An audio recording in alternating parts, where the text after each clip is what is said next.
नमस्कार दोस्तों, आज मैं आपको सुनाऊंगा एक प्रेरणादायी कहानी। एक समय की बात है। एक गांव में गोलू नाम का एक किसान रहता था। उसके घर से थोड़ी दूर पर साफ पानी की एक नदी बहती थी। गोलू रोज अपने घरों के कामों के लिए उस नदी से पानी लेने जाया करता था। काम के लिए वह अपने साथ दो घड़े ले जाता, जिन्हें वो डंडे के दोनों सिरों पर बांधकर अपने कंधे पर लटका लेता था। उन दोनों घड़ों में से एक छोटा सा छेद था। इस वजह से रोज घर पहुंचते पहुंचते उल्लू के पास 1.5 घड़ा पानी ही बच पाता था। ऐसा चलते हुए लगभग 1 साल हो गया था। इधर जो घड़ा सही सलामत था, उसे इस बात का घमंड हो गया था कि उसमें किसी भी प्रकार की कोई कमी नहीं है, क्योंकि वो पूरा का पूरा पानी घर तक पहुंचाता है। और वो इस बात का एहसास फूटे घड़े को हमेशा करवाना चाहता था। बेचारा फूटा घड़ा इस बात से शर्मिंदा रहता था कि वो आधा पानी ही घर तक पहुंचा पाता है और मेरे मालिक की मेहनत बेकार चली जाती है। फूटा घड़ा यह सब सोचकर बहुत परेशान रहने लगा।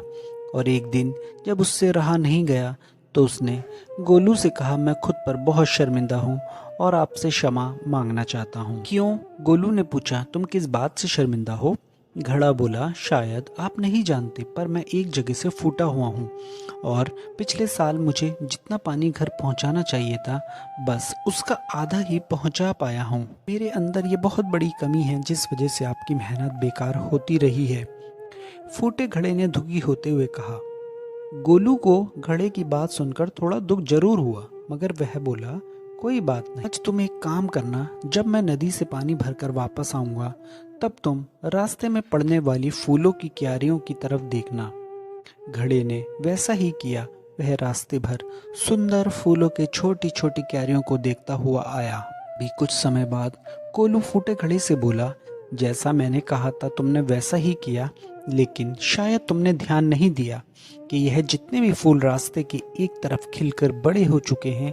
ऐसा इसलिए क्योंकि मैं हमेशा से तुम्हारे अंदर की कमी को जानता था और मैंने उसका लाभ उठाया।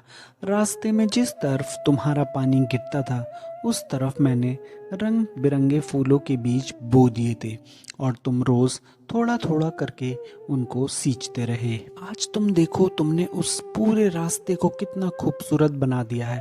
अब तुम ही सोचो, अगर तुम जैसे हो वैसे नहीं होते, तो भला आज ये सुंदर फूल इस धरती पर क्या आ पाते? और जो घड़ा साबुत था, उस तरफ की जमीन पर कोई फूल या पौधा नहीं है। इसलिए जो तुमने किया है वो काम तो साबुत घड़ा नहीं कर पाया। यह सब सुनकर उस फूटे हुए घड़े को बहुत अच्छा लगा और वह बहुत खुश भी हो गया। वाकई में दोस्तों, अपने आप को किसी कमी के कारण कभी कमजोर मत समझना, क्योंकि हो सकता है जो गुण आपके अंदर हो वो दुनिया के किसी भी इंसान में ना हो। इसलिए कभी हमें किसी भी कमी के कारण कमजोर नहीं समझना चाहिए और हिम्मत नहीं हारनी चाहिए। धन्यवाद दोस्तों। कहानी पसंद आई हो तो इस कहानी को लाइक ज़रूर करें। वीडियो को, चैनल को प्लीज़ ज़रूर सब्सक्राइब करें।